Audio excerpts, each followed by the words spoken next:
Hello, my fellow Moin Shaftians. JJ Moiner here with Grandma that never ever freaking shuts her mouth.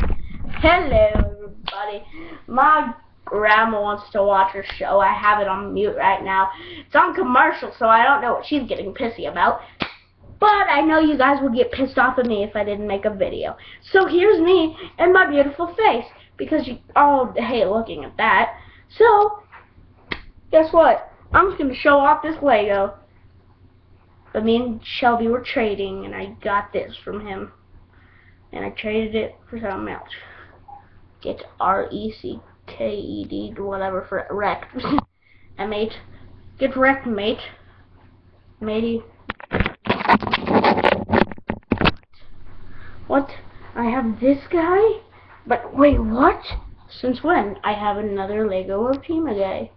And I also have this guy with a gun from the Star Wars 3 or Star Wars 3, the Iron Man 3, and he also can go in the angry I'm gonna explode mode.